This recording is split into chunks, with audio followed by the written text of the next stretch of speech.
الحمد لله رب العالمين الصلاة والسلام على نبينا محمد صلوات الله عليه وسلامه وعلى أهله وأصحابه أجمعين. أيها الأخوات إخواني السلام عليكم ورحمة الله وبركاته. الصمد এই একটি নাম অত্যন্ত গুরুত্বপূর্ণ। as-samad, সাদ, মিম, দাল এই যে তিনটি হরফের মাধ্যমে এই নামটুকু আল্লাহ সুবহানাহু ওয়া তাআলা কোরআনুল কারীমে শুধুমাত্র একটি জায়গায় বর্ণনা করেছেন, সেটি হচ্ছে as-samad সূরা আল-ইখলাসের ভিতর।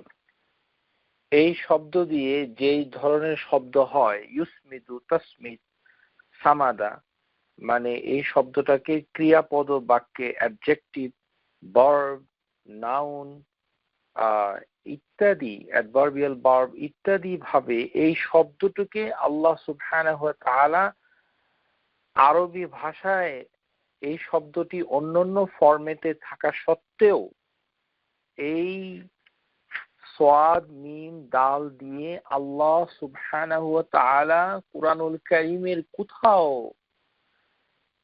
এই শব্দটাকে কোনোভাবেই তিনি ব্যবহার করেন নাই। সুবহানাল্লাহ। এই শব্দটা এমন একটা শব্দ, এর স্বকীয়তা মানে আল্লাহ সুবহানাহু ওয়া তাআলা এমন ভাবে পছন্দ করেন যে এই শব্দ দিয়ে আরবি ভাষায় ভার্ব হয়, ক্রিয়াপদ বাক্য শব্দ হয়, সর্বনাম হয়, যেমন অ্যাডজেক্টিভ হয়, অ্যাডভার্বিয়াল নাউন হয়। কোনোভাবেই আল্লাহ সুবহানাহু ওয়া তাআলা এই শব্দটি কোরআনুল কারীমে কোথাও ব্যবহার করেন নাই, কিন্তু হাদিসের ভিতরে এই শব্দটা পাওয়া যায়। কিন্তু তা হচ্ছে একটি আরবি ভাষার একটি শব্দ, সেই হিসাবে আল্লাহ সুবহানাহু ওয়া তাআলার গুণ হিসাবে হাদিসের ভিতরে ওভাবে আসে নাই যেভাবে আল কোরআনুল কারীমে এসেছে।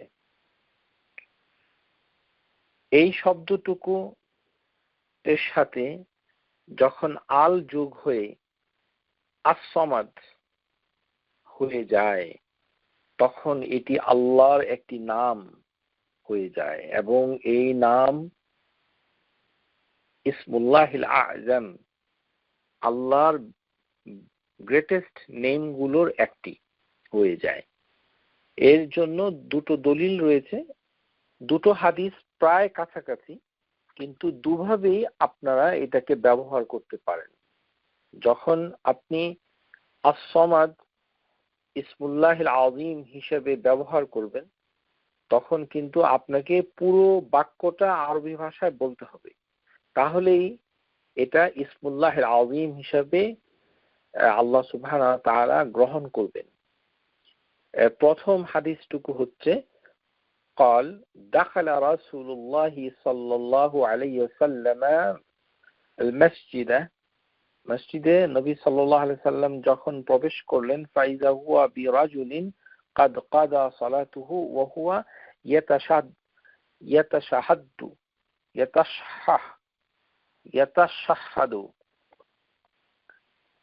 যে একজন ব্যক্তি মানে তাশাহুদ পড়ছিল, যখন সে নামাজ প্রায় শেষ করে ফেলছিল, সেই ক্ষেত্রে ওই ব্যক্তি তখন বলছিল ওয়াহুয়া ইয়াকুল আল্লাহুম্মা ইন্নী আসআলুক ইয়া আল্লাহু আল আহাদু আস-সামাদু আল্লাযী লাম ইয়ালিদ ওয়া লাম ইউলাদ ওয়া লাম ইয়াকুল লাহু কুফুয়ান আহাদ আন তাগফির লি যুনুবি ইন্নাকা আনতাল গাফুরুর রাহিম। এতটুকু পর্যন্ত ওই লোকটুকি, ওই যে রাজুল ব্যক্তি, সে পড়েছিল। আজও যদি কোনো লোক এই নামটা ব্যবহার করতে চায় তাহলে এই শব্দে তাকে পুরোটা মুখস্থ করতে হবে। প্রিয় শ্রোতা, আপনারা যদি এই নামের ব্যবহার নিজের জন্য করতে চান তাহলে এটি একটি সুযোগ। আপনার জীবন থাকতে কবরে যাওয়ার আগে এই নামটুকু এভাবে আপনি উচ্চারণ করে আল্লাহর কাছে চান, আল্লাহ সুবহানাহু ওয়া তাআলা আপনাকে দিবেন। এর ভিতরে প্রথম হচ্ছে আল্লাহ সুবহানাহু ওয়া তাআলা আপনার গুনাহগুলোকে মাফ করে দিবেন। যত সগীরা গুনাহ রয়েছে সেগুলোকে তিনি ক্ষমা করে দিবেন। এই কারণেই হাদিসের ভিতরে এসেছে যে যখন ওই ব্যক্তি বলছিল আনতাগফিরলি যুনুবি, হে আল্লাহ আমার গুনাহগুলোকে মাফ করো, ইন্নাকা আনতাল গাফুরুর রাহিম, فقال رسول الله صلى الله عليه وسلم غفر له قد غفر له قد غفر له قد غفر له, তাকে ক্ষমা করে দেওয়া হয়েছে, ক্ষমা করে দেওয়া হয়েছে, ক্ষমা করে দেওয়া হয়েছে। এই কথাটা তিনি 3 বার বলেছিলেন। আর আরেকটি হাদিস আছে কিন্তু ঠিকই এর কাছাকাছি, কিন্তু শব্দে একটু পরিবর্তন, এই কারণে আপনাকে মুখস্থ করতে হবে। পরের হাদিসটা হচ্ছে সামিয়ান নবী সাল্লাল্লাহু আলাইহি সাল্লাম রাজুলান ইয়াদউ ওয়া হুয়া ইয়াকুল, তিনি শুনছিলেন এক ব্যক্তি দোয়া করছিল, সে বলছিল আল্লাহুম্মা ইন্নী আসআলুক বিআন্নী আশহাদু আন্নাকা আনতাল্লাহ লা ইলাহা ইল্লা আনত আল আহাদু আস-সামাদু আল্লাযী লাম ইয়ালিদ ওয়া লাম ইউলাদ ওয়া লাম ইয়াকুল লাহু কুফুয়ান আহাদ। এতটুকু পর্যন্ত সেই লোক বলেছিল আরবি ভাষায়। فقال رسول الله صلى الله عليه وسلم والذي نفسي بيده, যার হাতে আমার প্রাণ তার কসম করে নবী সাল্লাল্লাহু আলাইহি ওয়াসাল্লাম বলছেন সাআলাল্লাহু বিইসমিহিল আ'যাম, যে এই ব্যক্তি আল্লাহ সুবহানাহু ওয়া তাআলার বড় নাম নিয়ে সে দোয়া করছে, চাইছে, আল্লাযী ইযা দুইয়া বিহি আজাব, যে ব্যক্তি এই নামগুলো বলে আল্লাহর কাছে চাইবে আল্লাহ সুবহানাহু ওয়া তাআলা তাকে দিবেন, তার উত্তর দিবেন, ওয়া ইযা সুইলা বিহি আতা, তাকে সেটি দান করা হবে, দোয়া করলে তা কবুল করা হবে। তাহলে আমরা দুইটি হাদিসের ভিতরে যেটা পেলাম, একটি হচ্ছে শুরু হয়েছে আল্লাহুম্মা ইন্নী আসআলুক ইয়া আল্লাহু আল আহাদু আস-সামাদু, এইভাবে জিনিসটা শুরু হয়েছে, আল্লাহুম্মা ইন্নী আসআলুক ইয়া আল্লাহু আল আহাদু আস-সামাদু। তাহলে দেখা যাচ্ছে যে একমাত্র আল্লাহ শব্দটির আগে ইয়া যোগ হয়েছে, বাকিটা হচ্ছে আল আহাদ আল আস-সামাদ, আল সামাদ অর্থাৎ আস-সামাদ, যেহেতু হরফের জন্য এরকম হচ্ছে। কিন্তু অন্য দোয়াটুকু হচ্ছে আল্লাহুম্মা ইন্নী আসআলুক বিআন্নী আশহাদু, বিআন্নী আশহাদু, এইখানে এই শব্দগুলো অতিরিক্ত আসছে, বিআন্নী আশহাদু আন্নাকা আনতাল্লাহু লা ইলাহা ইল্লা আনত, তারপর হচ্ছে আল আহাদু আস-সামাদু আল্লাযী লাম ইয়ালিদ ওয়া লাম ইউলাদ ওয়া লাম ইয়াকুল লাহু কুফুয়ান আহাদ। তাহলে আপনাকে যদি মুখস্থ করতে চান দুটোই মুখস্থ করবেন, তবে পরেরটা ভালো, উত্তম, যেটিতে আছে আল্লাহুম্মা ইন্নী আসআলুক বিআন্নী আশহাদু আন্নাকা আনতাল্লাহু লা ইলাহা ইল্লা আনত। কেননা এই হাদিসের ভিতরেই রাসূলুল্লাহ সাল্লাল্লাহু আলাইহি ওয়াসাল্লাম বলেছেন যে এটা ইসমিহিল আযম, আর সেখানে এই কথাটা বলেন নাই, যেটি প্রথম হাদিস আবু দাউদের 837 নম্বর, আর পরেরটি হচ্ছে তিরমিজি 3423 নম্বর হাদিস।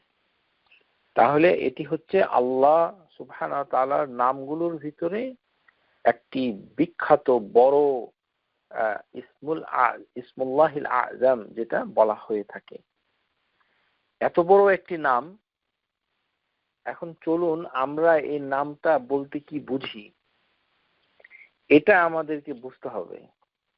আমাদের একই কথা আমরা পূর্বেও বলেছি যে বাংলা ভাষায় কোরআনুল কারীমের অনুবাদ করে আপনি যে দুনিয়া থেকে মৃত্যুবরণ করে কবরে চলে যাচ্ছেন, হে আমার বাঙালি ভাই ও বোনেরা, আপনারা কি জানতে পারছেন যে আল্লাহ সুবহানাহু ওয়া তাআলার নামটুকু আপনি না ঠিক মতো না জেনেই এই দুনিয়া থেকে বিদায় হচ্ছেন। এর দুটো সমস্যা হচ্ছে, একটি হচ্ছে আল্লাহ সুবহানাহু ওয়া তাআলা নিজেকে যেভাবে পরিচয় দিয়েছেন সে পরিচয়টুকু আপনি জানতে পারলেন না, আর আল্লাহ সুবহানাহু ওয়া তাআলার পরিচয়টা সঠিক অর্থের মাধ্যমে যখন আপনি জানতে পারলেন না, তখন তাকে যে ডাকলেন সেই ডাকার ভিতরে অপূর্ণতা থেকে গেল। সেখানে আপনার মনটাও ভরলো না, জানতেও পারলেন না, কেননা আপনি বাংলাদেশের অনুবাদের উপর নির্ভরশীল ছিলেন। আমাদের দেশের কোরআনুল কারীমগুলোর অনুবাদের ক্ষেত্রে মোটামুটি তিন ভাবে কথাগুলো অনুবাদ করা হয়েছে। কিছু কোরআনুল কারীমে বলা হয়েছে অমুখাপেক্ষী, কিন্তু সকলেই তার মুখাপেক্ষী। আশ্চর্যজনক হলে সত্য যে কিছু কিছু কোরআন অনুবাদ হয়েছে যেখানে লেখা হয়েছে অমুখাপেক্ষী, অর্থাৎ মুখাপেক্ষী নন। এটি তার অর্থ হয় না। এর কারণ হচ্ছে তিনি কারোর মুখাপেক্ষী নন, কিন্তু সকলেই তার মুখাপেক্ষী। এটাও এর সাথে আসতেই হবে, না হলে তো আপনি মানুষের ক্ষেত্রে আপনি উদাহরণ নিয়ে নিজে বোঝার চেষ্টা করেন। মনে করেন আপনি খুব ধনী, আপনার গায়ে প্রচন্ড শক্তি, আর আপনার কাছে অনেক অস্ত্র-শস্ত্র এবং লোকবল, ক্ষমতা ইত্যাদি আছে। তো আপনি ধারণা করছেন যে আমি কারোর মুখাপেক্ষী না। সেই ক্ষেত্রে আপনি নিজেকে অনেক বড় মনে করছেন, কিন্তু এটা বললে আপনার বড়ত্বটা বেশি বাড়ছে না, কেননা অন্যরা আপনারও মুখাপেক্ষী না। আপনিও তাদের মুখাপেক্ষী না, বুঝলাম, কিন্তু অন্যরাও আপনার মুখাপেক্ষী না। তাহলে আপনার বড়ত্ব, আপনি যে গ্রেট, এই গ্রেটনেসটা অনেক কমে গেল। কিন্তু যখন আপনি জানতে পারবেন যে আপনি কারোর মুখাপেক্ষী নন, কেননা লোক বল, শক্তি, সাহস, সম্মান, মানে যা আছে সমস্ত কিছু দিয়ে আপনি অনেক বড়, গ্রেটেস্ট, কিন্তু অন্য লোকরা আপনার মুখাপেক্ষী, তারাও মানে আপনাকে ছাড়া চলবে না, মানে আপনিই তাদের সব, মানে ক্ষমতা, তারপরে বেঁচে থাকা, তারপরে মানে সাহায্য সহযোগিতা, মানে বাসস্থান, অন্ন, বস্ত্র ইত্যাদি নানান প্রয়োজনে তারাও আপনার মুখাপেক্ষী। তাহলে আপনার বড়ত্বটা আরো বেড়ে গেল। আপনি বড়, কিন্তু কত বড় যে নিজে তো মুখাপেক্ষী নন, অন্যরাও আপনার মুখাপেক্ষী। তাহলে আল্লাহর নামকে যদি কোনো ব্যক্তি বলে আস-সামাদ, মুখাপেক্ষীহীন, অর্থাৎ অমুখাপেক্ষী, এটা বলে তিনি কোরআনের অনুবাদ শেষ করে দিয়েছেন। আর আমার হতভাগা বাংলাদেশি বলছে যে আমরা নিয়মিত কোরআনের দর্স দেই, আর এই ধরনের কিতাব পড়ে আপনারা মানুষকে শিক্ষা দিচ্ছেন। আপনি কত বড় অন্যায় করছেন বুঝতে পারছেন? এই কারণেই বাংলা ভাষায় কোরআনুল কারীমের শব্দগুলো নিয়ে সঠিক জ্ঞান অর্জন করা একেবারেই সম্ভব নয়। কেননা যে অনুবাদের উপর নির্ভর করে আপনি মানুষকে বলছেন, সে অনুবাদটুকু সঠিক হচ্ছে না, সেটা কি আপনি জানেন? আসুন প্রমাণ হয়ে যাক আস-সামাদু এই শব্দের অর্থগুলো কিভাবে আছে। তাহলে এর প্রকৃত অর্থ অনেকগুলো হতে পারে, এটি হচ্ছে প্রথম বিষয়। কিন্তু একটি বিষয় হচ্ছে সবচেয়ে গুরুত্বপূর্ণ, যে মুখাপেক্ষীহীন, অমুখাপেক্ষী বললে অসম্পূর্ণ থেকে গেল। বলতে হবে অমুখাপেক্ষী, কিন্তু সকলেই তার মুখাপেক্ষী। আবার কোন কোন অনুবাদে বলা হয়েছে যে তিনি কারোর উপর ভরসা করেন না, কিন্তু সবকিছুই তার উপর নির্ভর করে। তিনি কোনো কিছুর উপর নির্ভর করেন না, কিন্তু সবাই তার উপর নির্ভর করে। এই কারণেই স্বয়ংভর, স্বয়ং সম্পূর্ণ এই কথাটা ঠিক নয়। কেননা স্বয়ং সম্পূর্ণ মানে হলো যে তিনি কারোর উপরে নির্ভর করেন না, নিজেই আছেন, মানে তার কোনো কিছুর উপর নির্ভর করে না। এই কারণে এই অনুবাদও ভুল।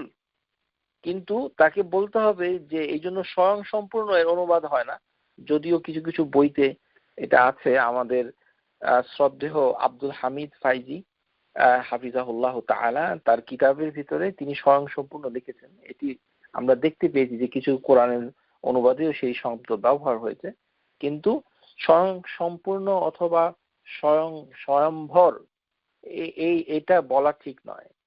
কেননা তিনি কোনো কিছুর উপর নির্ভর করে না, এতটুকু শেষ নয়, সবকিছু তার উপর নির্ভর করে, এটা বলতে হবে। তিনি হচ্ছেন আসল ভরসা স্থল, নির্ভরের স্থলই হচ্ছেন তিনি। এটা হচ্ছে আরেকটি।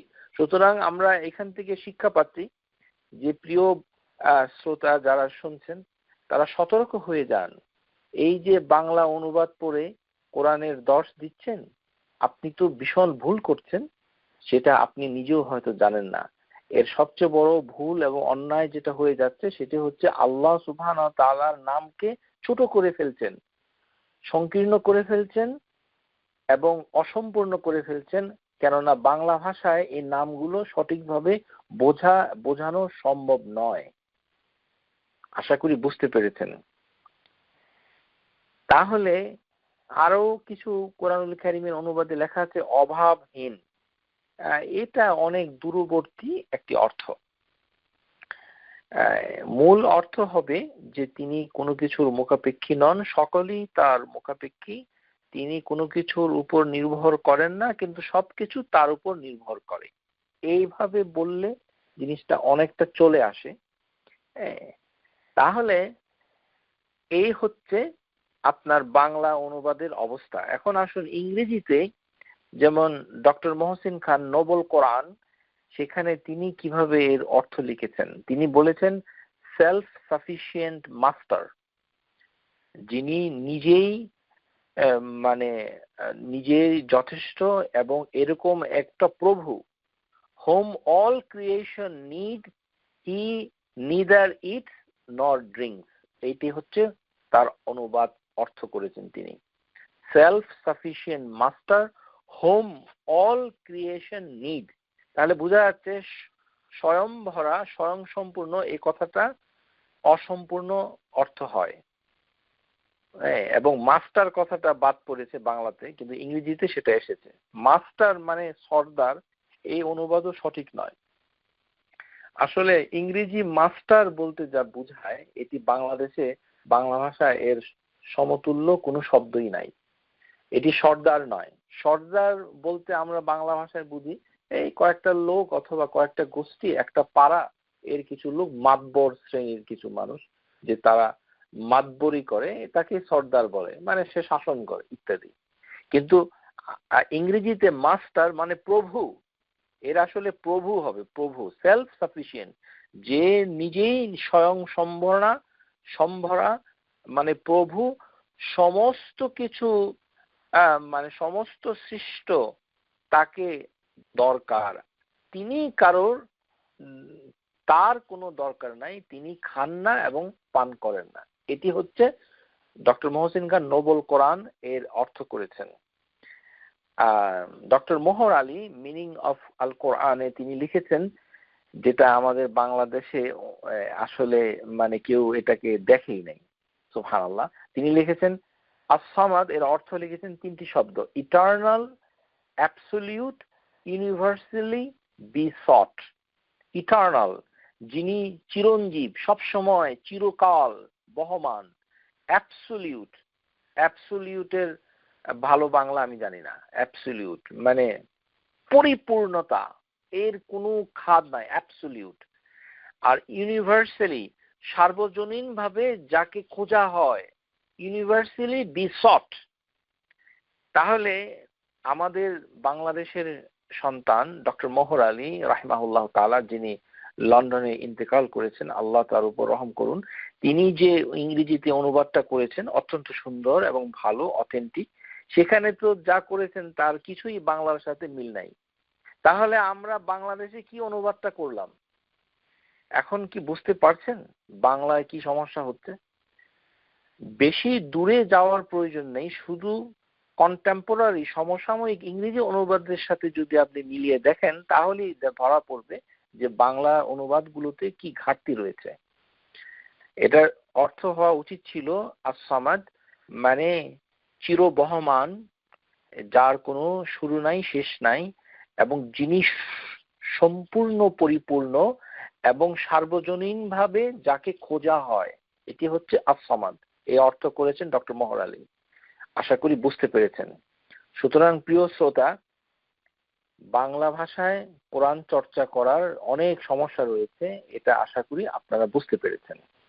সুতরাং সতর্ক হওয়াটা আপনার জন্য, আমাদের জন্য, আমাদের প্রজন্মের জন্য ভালো, যে বাংলা ভাষায় আল্লাহ সুবহানাহু ওয়া তাআলার গুণগুলোকে সঠিক আয়ত্তে আনা একেবারে অসম্ভব। এর প্রমাণ আমরা এখন দেখতে পেলাম। এখন আসুন যে এই নামগুলো জন্য যে ব্যাখ্যা কিতাব লিখেছেন বর্তমান সময়ের বিশিষ্ট আলিম আব্দুর রাজ্জাক বিন আব্দুল মুহসিন আল বদর হাফিজাহুল্লাহ তাআলা, তার বিখ্যাত কিতাব ফিকহুল আসমাউল হুসনা, এখানে তিনি আস-সামাদ এই জিনিসটাকে তিনি বলেছেন। আস-সামাদ,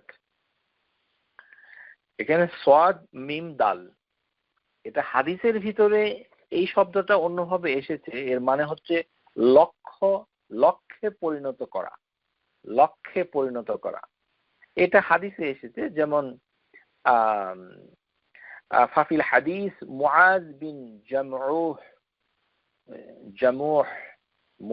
জামুহ মানে একজন সাহাবী, তার হাদিস থেকে ফি কাতালা আবু জাহলকে সে হত্যা করার জন্য যখন বদরের যুদ্ধে সে গেল, তখন সেই দৃশ্যটা সে বর্ণনা করেছিল। ফাসামাতু লাহু, যে আমি আবু জাহেলকে লক্ষ্যে পরিণত করে ফেলেছিলাম। ফাসামাতু, তাহলে সামাদা অর্থাৎ হচ্ছে লক্ষ্যে পরিণত করা, to divert attention, you make attention, to direct your মনোযোগ, মানে উদ্দেশ্য নিবিষ্ট করা, উদ্দেশ্য করা, মাকসুদ মানে এই দিকে নিবদ্ধ হওয়া। ফাসামাতু লাহু হাত্তা আমকানাতান্নি মিনহি গিররা, যে আমি আরেকটু হলেই তাকে লক্ষ্য মানে ভেদ করতে পারতাম, লক্ষ্যে পৌঁছে যেতে পারতাম। ফাসামাতু লাহু হাত্তা আমকানাতান্নি, যে আমি যদি সক্ষম হয়ে পড়তাম, মিনহি গিররাতুন, কিন্তু আমি অন্যমনস্ক হয়ে গিয়েছিলাম, একটুর জন্য আমি অন্যমনস্ক হয়ে গিয়েছিলাম, এই কারণে লক্ষ্যভ্রষ্ট হয়েছে। তাহলে ওখানে সামাদা ফাসামাতু অর্থাৎ লক্ষ্যে পৌঁছা, উদ্দেশ্য করা, নিবিষ্ট হওয়া। তাহলে সমস্ত মাখলুকাত, সমস্ত সৃষ্টি, যাদের একমাত্র লক্ষ্য, অন্তিম লক্ষ্য হচ্ছেন যিনি, তিনি হচ্ছেন আস-সামাদ। সে চাইলেও তার লক্ষ্য হবে, না চাইলেও তার লক্ষ্য হবে, এই হচ্ছে আস-সামাদ। তাহলে আল্লাহ সুবহানাহু ওয়া তাআলা কারোর প্রতি লক্ষ্য করেন না, কোনো প্রয়োজন নাই, কিন্তু সবার লক্ষ্য, সবার দৃষ্টি, সবার মনের বাসনাটুকু এবং ইচ্ছাটুকু নিবিদ্ধ হচ্ছে যার প্রতি, তিনি হচ্ছেন আস-সামাদ। সে চাইলেও হবে, না চাইলেও হবে। মানে শুরুতেও তো আদম আলাইহিস সালাম এবং অন্যান্য সৃষ্টিকুল কিছুই ছিল না, সবকিছুকে সৃষ্টি করেছেন আল্লাহ সুবহানাহু ওয়া তাআলা। কিন্তু এর ভিতরে মানুষ এবং জিন এবং ইনসান, তাদেরও মানে পরিণতিতে তার দিকেই ফিরে যেতে হবে, কেননা তিনি হচ্ছেন আস-সামাদ। আল্লাহ সুবহানাহু ওয়া তাআলা যেমন বলছেন কুরআনুল কারীমের ভিতরে, ওয়া আন্না ইলা রাব্বিকাল মুনতাহা, যে তোমার প্রভুর দিকেই হচ্ছে সব শেষ যাত্রা, সবকিছুর শেষ হচ্ছে তার দিকে। সে আল্লাহর প্রতি বিশ্বাস করুক বা না করুক, তার সামনে হাজির হতেই হবে, এর আর কোনো শেষ নাই। শেষ এক জায়গায়, যেখানে আল্লাহ সুবহানাহু ওয়া তাআলা সাথে মানে এন্ড হবে। ওয়া আন্না ইলা রাব্বিকাল মুনতাহা, সূরা আন-নাজম। তারপর আল্লাহ সুবহানাহু ওয়া তাআলা মানে বলছেন ইন্না ইলা রাব্বিকা রুজা, যে নিশ্চয়ই তোমার প্রভুর কাছেই হচ্ছে মানে ফিরে যাওয়া, ফিরতে হবে সেদিকেই। ফাফিরু ইলাল্লাহ, আর কোনো আশ্রয় স্থল নাই, তার দিকেই ফিরতে হবে, তার প্রতি বিশ্বাস করুক বা না করুক। এর সাথে কোনো সম্পর্ক নাই। নাস্তিক হোক আর আস্তিক হোক, অথবা সন্দিহান হোক, অ্যাগনস্টিক, যারা সন্দেহবাদী, তাহলে তিন শ্রেণীর মানুষ। একটি হচ্ছে আস্তিক, আরেকটি হচ্ছে নাস্তিক, আরেকটি হচ্ছে সন্দিহান। এই তিন শ্রেণী ছাড়া আর কোনো শ্রেণী নাই। সবাইকেই তার দিকেই ফিরে যেতে হবে, ইচ্ছায় হোক অনিচ্ছায় হোক। আর যার দিকে ফিরে যাবে, যাকে নিবিদ্ধ করতেই হবে ইচ্ছায় অনিচ্ছায়, মানে তার দিকে সে যেতেই হবে, তিনি হচ্ছেন আস-সামাদ। আস-সামাদ এর অর্থ আমরা এখন আব্দুর রাজ্জাক বিন আব্দুল্লাহ মাহসিন আল বদর তার কিতাব থেকে আপনাদের পড়ে শোনাচ্ছি ইনশাআল্লাহ তাআলা। মনোযোগ দিয়ে শুনুন, তাহলে ধরা পড়বে যে আস-সামাদ শব্দের অর্থগুলো কি প্রকৃত, আর আমরা কি শিখছি বাংলাদেশের বাংলা অনুবাদ থেকে। আস-সামাদু মা'নাহু সাইয়্যিদুল আযীম, এর অর্থ হচ্ছে সাইয়্যিদ, অর্থাৎ এমন এক ধরনের মানে মাস্টার যিনি গ্রেটেস্ট, আল আযীম, গ্রেটেস্ট মাস্টার। মানে এখানে আগেই বলেছি আস-সাইয়্যিদ এর অনুবাদ বাংলাতে করে সর্দার, কিন্তু আমার এটা পছন্দ নয়। কেননা আমাদের দেশের বাংলা ভাষায় যখন কাউকে বলা হয় সর্দার, একে অনেক বড় করা হয় না। তো বাংলাদেশের রাষ্ট্রপতিকে সর্দার বলা হয় নাকি? যে আমাদের রাষ্ট্রপতি হচ্ছে, প্রেসিডেন্ট হচ্ছে একজন সর্দার। সর্দার বলতে বড় জোর ওই কুলি সর্দার অথবা গ্রামের সর্দার, অর্থাৎ এই পাড়াগাঁয়ের সর্দার। তো এই অনুবাদও সঠিক না, আল্লাহই ভালো জানে, কেননা আমাদের ভাষায় এই শব্দটুকু নাই। এর থেকে ইংরেজিতে মাস্টার বলাটা অনেক নিরাপদ। as-sayyidul azim, the greatest master, এটি হচ্ছে এর মূল অর্থ। আল্লাযী ক্বাদ কামুলা ফি ইলমিহি ওয়া হিকমাতিহি ওয়া হিলমিহি ওয়া কুদরাতিহি ওয়া ইজ্জাতিহি ওয়া আযীমাতিহি ওয়া জামিউ সিফাতিহি, যে এমন একটা গ্রেটেস্ট মাস্টার যার পরিপূর্ণতা হয়েছে তার জ্ঞানের মাধ্যমে, তার প্রজ্ঞার মাধ্যমে, তার ধৈর্যের মাধ্যমে, তার শক্তির মাধ্যমে, তার সম্মানের মাধ্যমে, তার বড়ত্বের মাধ্যমে, তার সমস্ত গুণাবলী একত্র হয়ে তাকে বড় করে দিয়েছে। এত গুণাবলী যে তার গুণাবলী সবগুলো মিলে তাকে এত বড় করে দিয়েছে যে সে হয়েছে কি as-sayyidul আযীম। যেমন মানুষের ভিতরে সাইয়্যিদ হচ্ছেন রাসূলুল্লাহ সাল্লাল্লাহু আলাইহি সাল্লাম, as-sayyid al-qa'id, যে কিন্তু as-sayyidul আযীম হচ্ছেন আল্লাহ সুবহানাহু ওয়া তাআলা। তাহলে উনি হচ্ছেন সবচেয়ে বড় মাস্টার, এবং এই গুণে যার পরিপূর্ণতা হয়েছে। ফাহুয়া ওয়াসিউ সিফাত আযুমাহা, এবং তার মানে অনেকগুলো গুণাবলী বিস্তৃত। মানে আস-সামাদের অনেক অর্থ হয়, অনেকগুলো গুণ বিস্তৃত। সেই গুণগুলো হয়তো অসংখ্য নয়, ভুল বুঝবেন না, কিন্তু অনেকগুলো। ভালো করে শুনুন, ভুল শুনে মানুষকে ভুল কথা বলবেন না। যেটা শুনবেন সেটা বুঝার চেষ্টা করবেন, যে অসংখ্য নয় বরঞ্চ কিছু নির্ধারিত অনেকগুলো গুণের সমষ্টি, সমাহার হচ্ছে মানে এই নাম। এই কারণে আস-সামাদের আরেকটি অর্থ হচ্ছে ফাহুয়া ওয়াসিউস সিফাত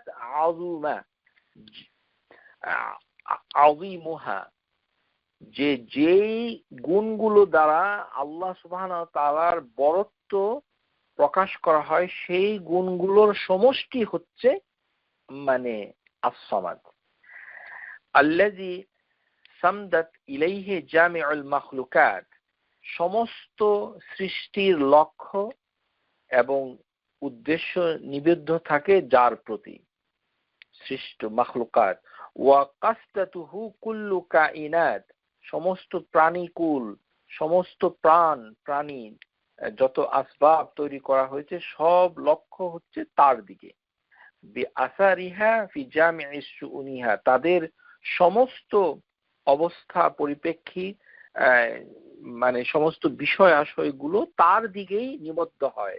ফালাইসা লাহা রব্বু সিওয়া, আর এর মতো আর কোনো রব পাওয়া যায় না। ওয়ালা মাকসুদ গায়রাহু তাকসিদুহু তালজা ইলাইহি ফি ইসলাহি উমুরুহা দীনিয়া, যে এর উদ্দেশ্য হচ্ছে তাকে ছাড়া মানে আর কোনো উদ্দেশ্য নাই, মানে সব উদ্দেশ্য তার প্রতি নিবদ্ধ এবং আশ্রয় হচ্ছে তার কাছে, এবং যে তার সমস্ত সৃষ্টির মানে কার্যাবলীগুলো মানে বিচারগুলোকে তিনি সংশোধন করে দেন।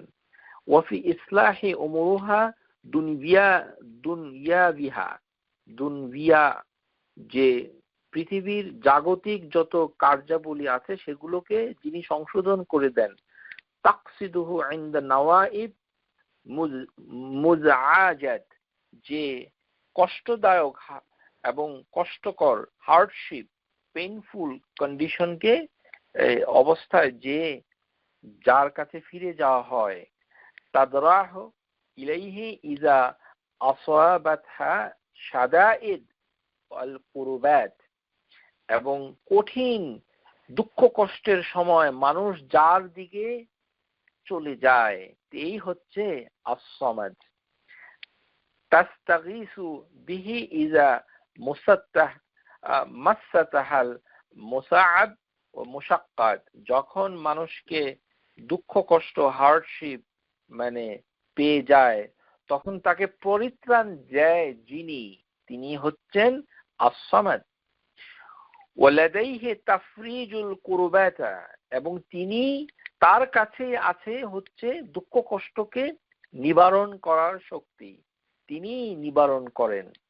লাআন্নাহা তা'লামু আন্নাল ইনদা হাজাতা, সমস্ত কিছুর চাহিদা, মানুষের চাহিদা, সৃষ্টির সবকিছুর চাহিদা, বেঁচে থাকার চাহিদা, অস্তিত্বের চাহিদা, সবকিছুর চাহিদা যিনি পূরণ করেন তিনি হচ্ছেন আস-সামাদ।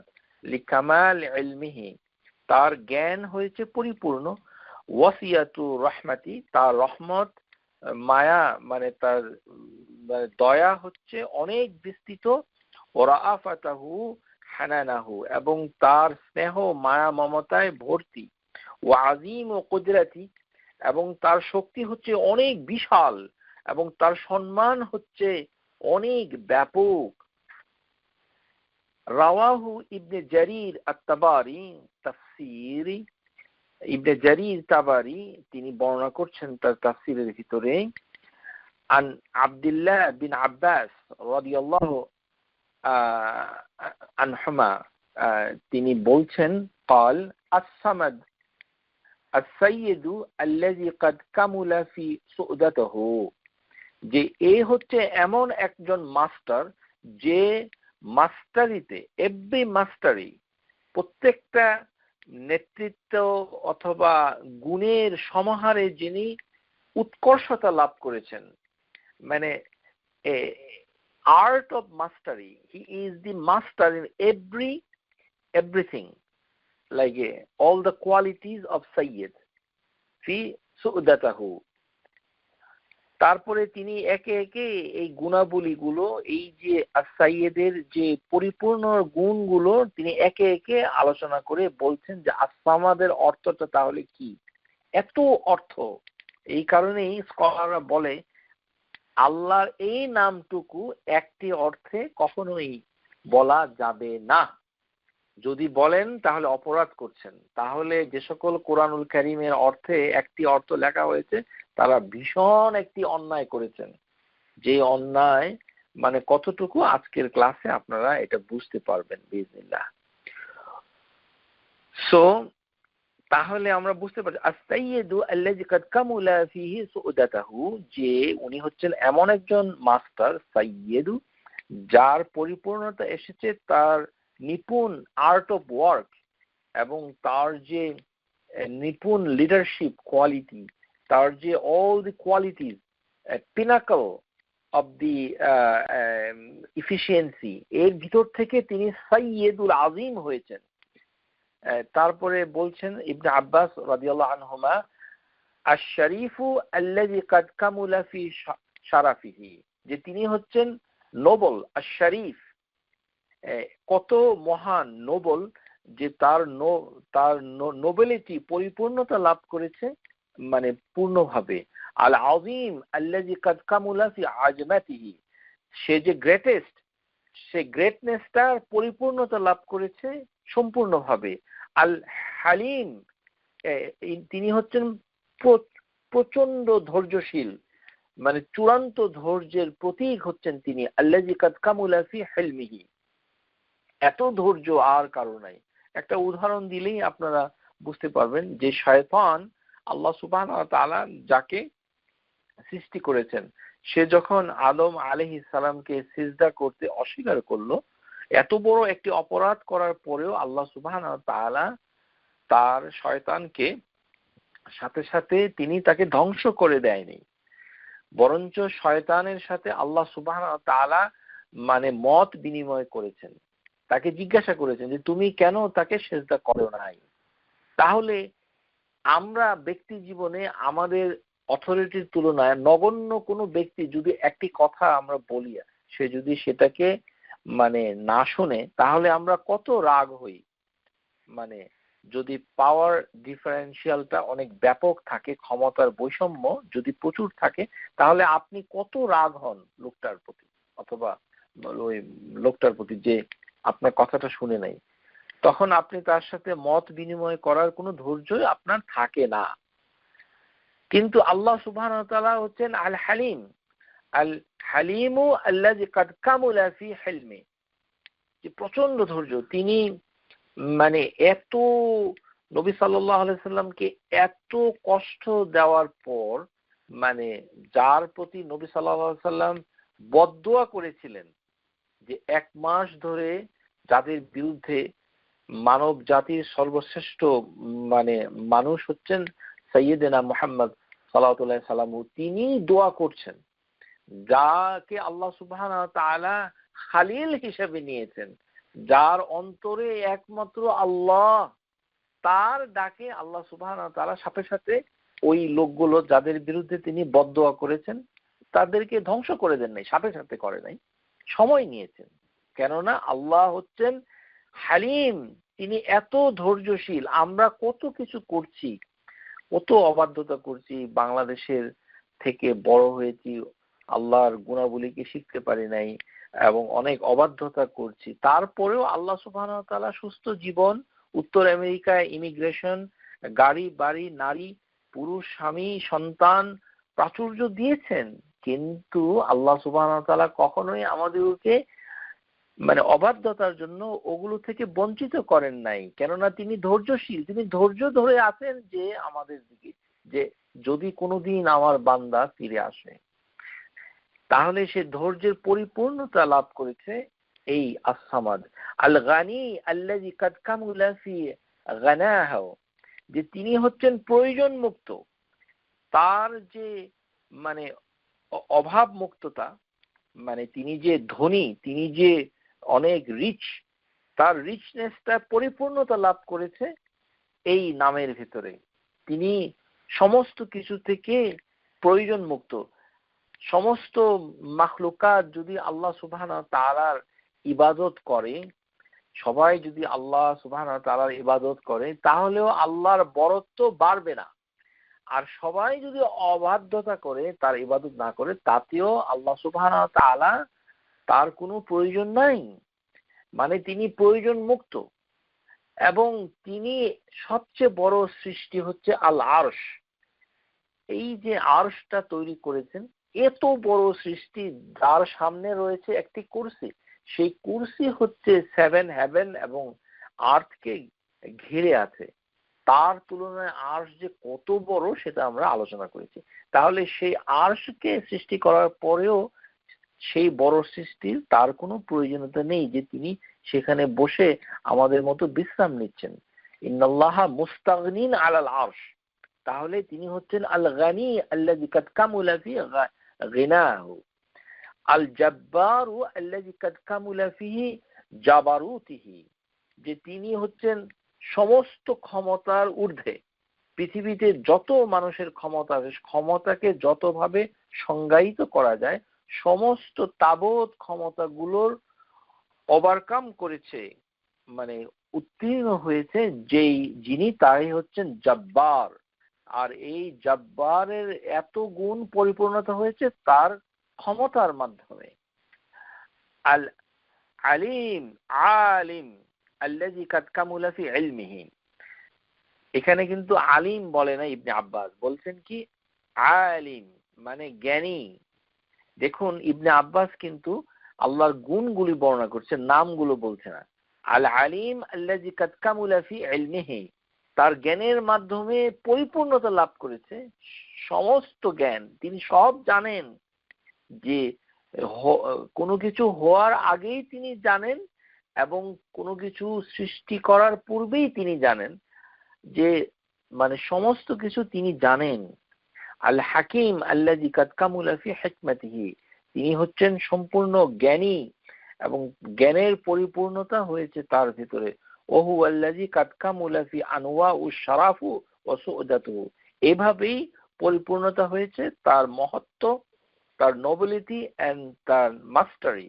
ওহু আল্লাহু সুবহানাহু হাযিহি সিফাতিহি লা তামবাগি ইল্লা লাহু, যে এই হচ্ছে সমস্ত ত্রুটি থেকে মুক্ত আল্লাহ এবং তার সিফাত গুলো হচ্ছে মানে, এবং তিনি ছাড়া এই বৈশিষ্ট্যের অধিকারী কেউ নন।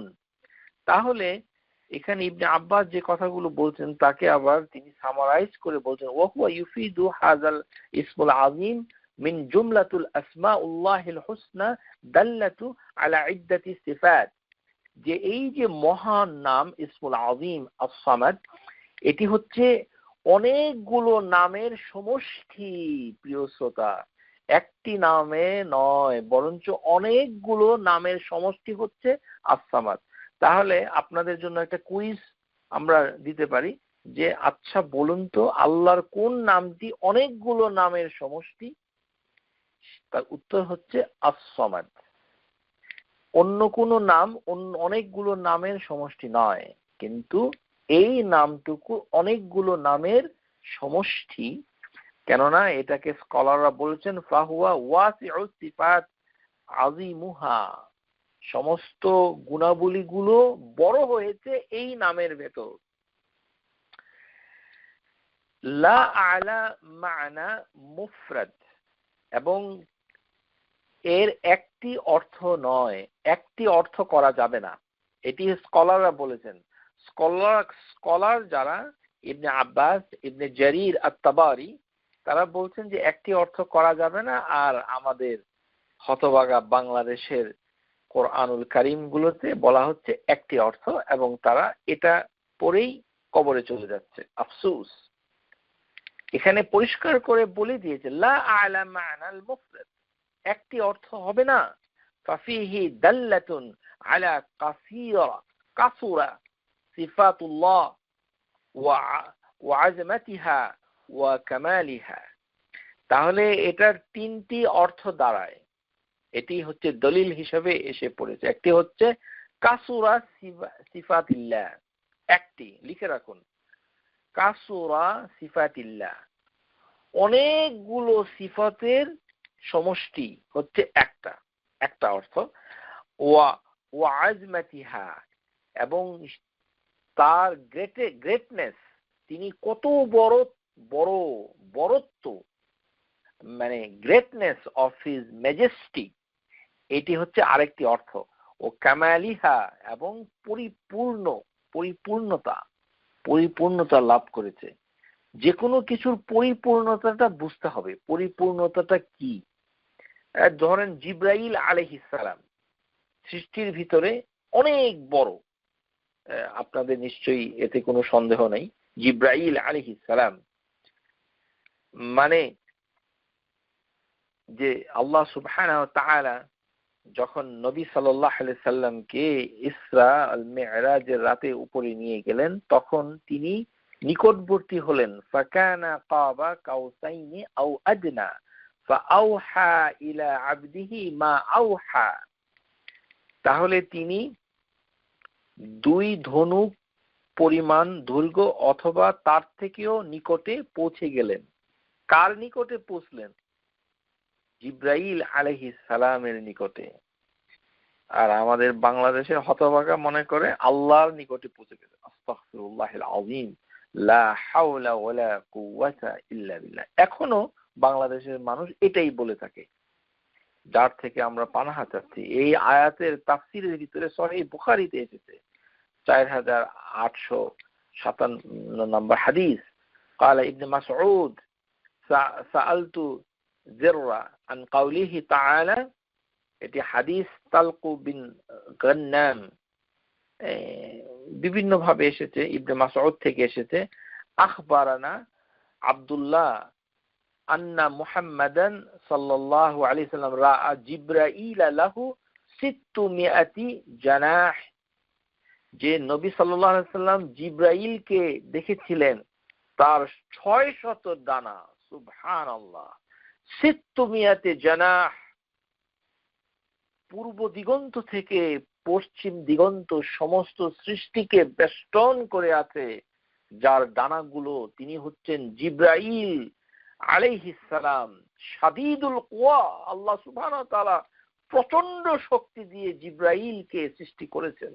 আল্লাহ তার শক্তির প্রশংসা করেছেন।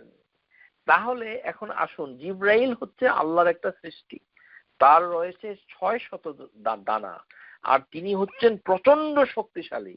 কিন্তু এর পরিপূর্ণতা কি হয়েছে?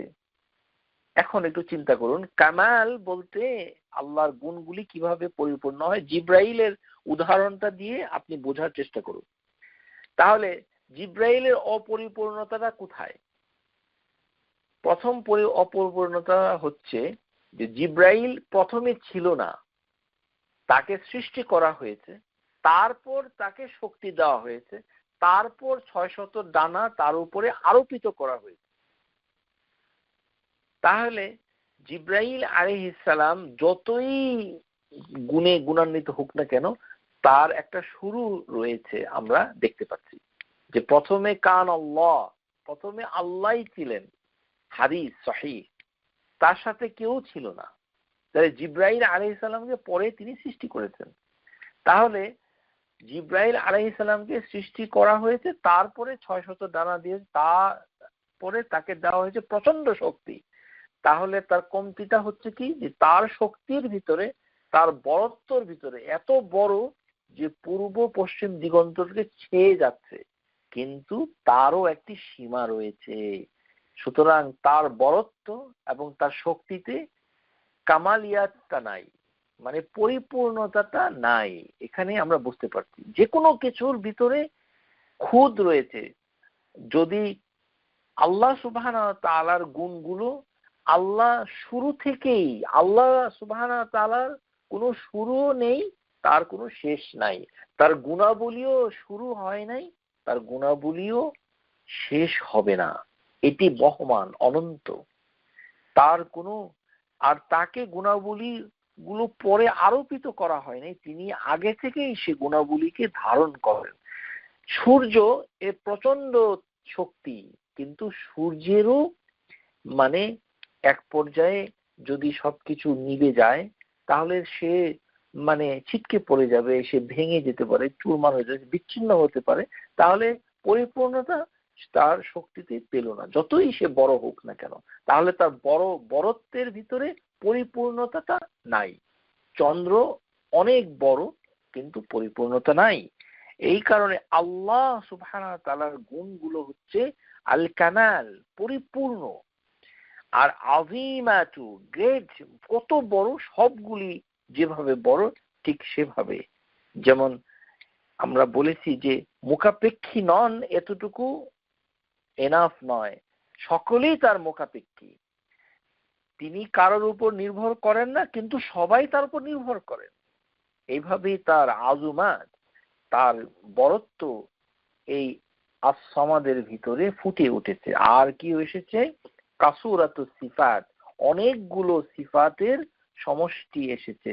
যেমন এসেছে আস-সাইয়্যিদ, আশ-শরীফ, আল-আযীম, আল-হালিম, আল-গনি, আল-জব্বার, আল-আলিম, আলিম আল হাকিম وهو الذي قد كمل أنواع الشرف والسؤدد ইবনুল কাইয়িম রাহিমাহুল্লাহ তাআলা তিনি বলছেন আস-সামাদু আস-সাইয়্যিদু আল্লাযী কাদ কামুলা ফি সু'দাতাহু। এই কথাটা ইবনুল কাইয়িম বলছেন যে উনি হচ্ছেন মাস্টার, যার মাস্টারিটা পরিপূর্ণতা লাভ করেছে এবং উৎকর্ষতার শিখরে পিনাকল পৌঁছে গেছে হচ্ছে তার মানে দক্ষতা এবং তার এফিশিয়েন্সি, ক্ষমতা, বৈশিষ্ট্যতা ইত্যাদি। ولهذا كانت العرب تسمي أشرفها بهذه الاسم। এই জন্য আরবের লোকরা ইসলামের আগে, মানে যখন ইসলাম আসে নাই তা আগে থেকেই আরবিরা যে কোনো মানুষের বেশি সম্ভ্রান্ত অনেক বড় ক্ষমতাবান কাউকে আস-সামাদ বলতো, সামাদ বলতো আরবের লোকরা। লিকাসিরাতু সিফাত মাহমুদা ফিল মুসাম্মা, যে যার অনেকগুলো প্রশংসনীয় নাম থাকতো তাকে বলা হতো আস-সামাদ, আরবিরা বলতো। এই কারণে ইবনে কাইয়িম ব্যাখ্যা করে বলছেন ফা ইন্না সামাদু ফি তুসমিদু নাহওয়াহু ফিল কুলুবিল রাগবাতু ওয়া রাহবা, যে যা সমস্ত অন্তর, সমস্ত সৃষ্টির অন্তর মানে ভয় যাকে পায় এবং ভয় পেয়ে যার প্রতি অন্তর আশা করে তিনি হচ্ছেন আস-সামাদ।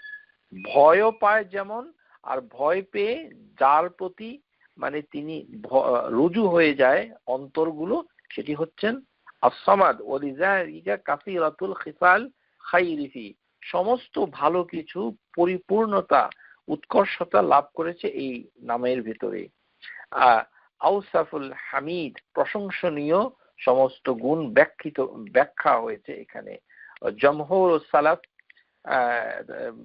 সালাফরা বলতেন মিনহুম আব্দুল্লাহ বিন আব্বাস আস-সামাদু আল্লাযী কাদ কামুলা সুউদাতু, আমরা বলেছি ফাহুয়া আলিম আল্লাযী কামুলা ইলমিহি, আপনারা এটার অর্থ শুনেছেন। এর ভিতরে দু একটা কথা অতিরিক্ত এসেছে, এই আর রাহিম আল্লাযী কামুলাত রাহমাতিহি, যে এমন রহিম যে এই দয়ার ক্ষেত্রে বৈশিষ্ট্যতাতে তিনি পরিপূর্ণতা লাভ করেছেন। আল জাওয়াদ আল্লাযী কামুলা জাওদাহু, যে দানশীলতায় তার মতো আর কেউ নাই, তিনি দানশীলতায় পরিপূর্ণ হয়েছেন। ও বাইয়ানু রাহিমাহুল্লাহ ইবনুল কাইয়িম তিনি বলছেন ফা ইন্নাহু মিন জামিউ ওয়াল কাসদু, যে এই আস-সামাদের আরো দুইটি অর্থ হয়। একটি হচ্ছে জামউ, সবকিছুর সমষ্টি, কোনো কিছুর সমষ্টি হচ্ছে আস-সামাদ, আর একটি আল কাসদু, কাসদু হচ্ছে উদ্দেশ্য, যার প্রতি উদ্দেশ্য নিবিষ্ট হয় সেই হচ্ছে ভরসা, উদ্দেশ্য যার প্রতি হচ্ছে সেটি হচ্ছে আস-সামাদ।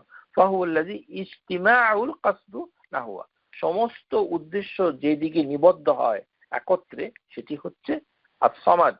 ও ওয়া ইজতিমাআত ফিহি সিফাতু সুউদাত, যেমন মাস্টারি যদি পরিপূর্ণতা লাভ করে, এটা আমরা বারবার বলেছি, ধৈর্য ধরে শুনবেন ইনশাআল্লাহ। এখন অন্যান্য কিছু সালাফ তারাও তাফসিরের ভিতরে এই নামের ব্যাখ্যা করতে বলেছেন।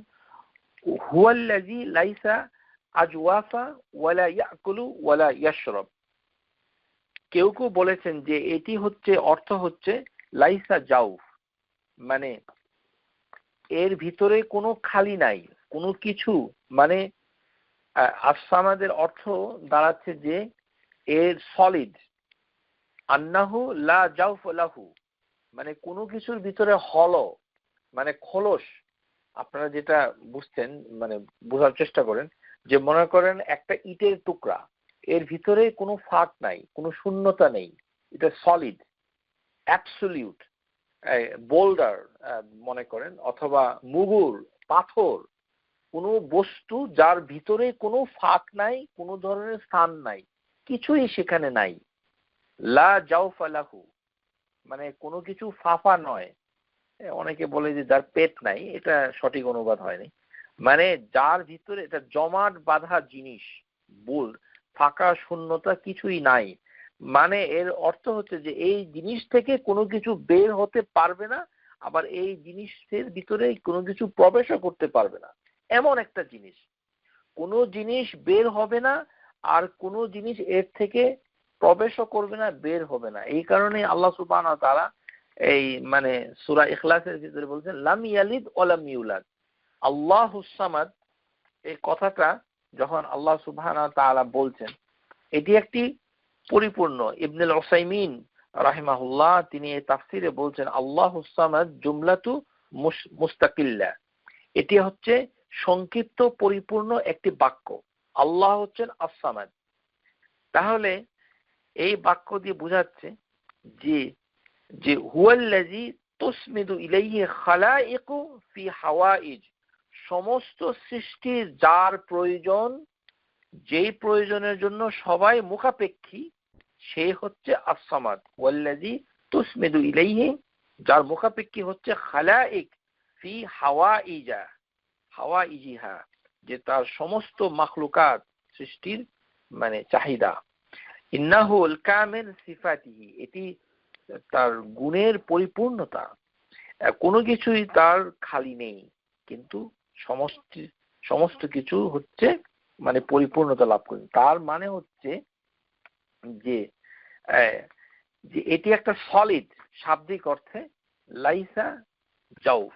এটা কেন বলা হলো, এর একটি ইঙ্গিত মানে ইবনে জালালউদ্দিন সুয়ুতি রাহিমাহুল্লাহ দুররে মানসুরে একটি হাদিস এনেছেন যে আল্লাহ সুবহানাহু ওয়া তাআলা কেন বললেন যে আল্লাহ উস-সামাদ, তারপরে বললেন লাম ইয়ালিদ ওয়া লাম ইউলাদ। এটা শাব্দিক অর্থের দিক থেকেও তাই দাঁড়ায় যে আস-সামাদ হচ্ছে সলিড, এটা জমাট বাঁধা একটি বোল্ড, যার ভিতরে কোনো ফাঁকা শূন্যতা নেই। লাইসা লাহু জাউফা, মানে তার ভিতরে কোনো খোলস নেই। কেননা হাদিস সহিহ ভিতরে এসেছে আল্লাহ সুবহানাহু ওয়া তাআলা যখন আদম আলাইহিস সালামকে সৃষ্টি করলেন, তখন তার শরীরটা তিনি জান্নাতে রেখে দিলেন কিছু সময়ের জন্য। আল্লাহই ভালো জানেন যতক্ষণ তিনি চেয়েছিলেন। কিন্তু তখন ইবলিস এসে এর এই পরিত্যক্ত শরীরটার চারদিকে, আদমের শরীরের চারদিকে সে ঘুরে ঘুরে দেখতে লাগলো। যখন সে দেখতে পেল যে এই শরীরের বাইরের টুকু হচ্ছে খোলস, মোল্ড, কিন্তু ভিতরে ফাঁপা, ভিতরে ফাঁকা, মানে এটাকে বলা হয় আজওয়াফা। তখন মানে সে এটি দেখলো, কিন্তু আল্লাহ সুবহানাহু ওয়া তাআলা বললেন যে এটাকে সে কখনোই প্রসেস করতে পারবে না, এটার অধিকারী তাকে সে বশীভূত করতে পারবে না। এই শয়তান পারবে না, ইবলিস পারবে না, যদিও ভিতরে খোলস।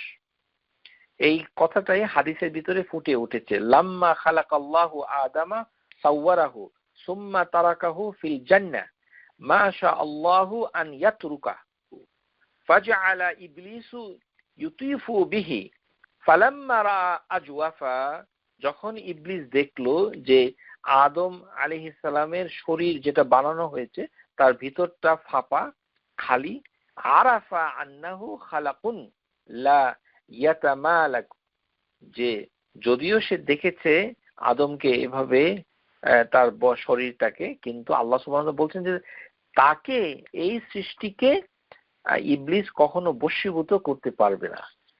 এর বরাত দিয়ে এই তাফসীরের ভিতরে এসেছে আল্লাহুস সামাদ লাইসা বিল আজওয়াফু লা ইয়াকুল ওয়া লা ইউশরিব, যে আল্লাহ হচ্ছেন আস-সামাদ, তার মানে হচ্ছে তিনি হচ্ছেন সলিড, অ্যাবসলিউট, মানে তার ভিতরে কোনো খালি নাই, কোনো কিছু ফাঁক ফোকর কিছুই নাই, সলিড।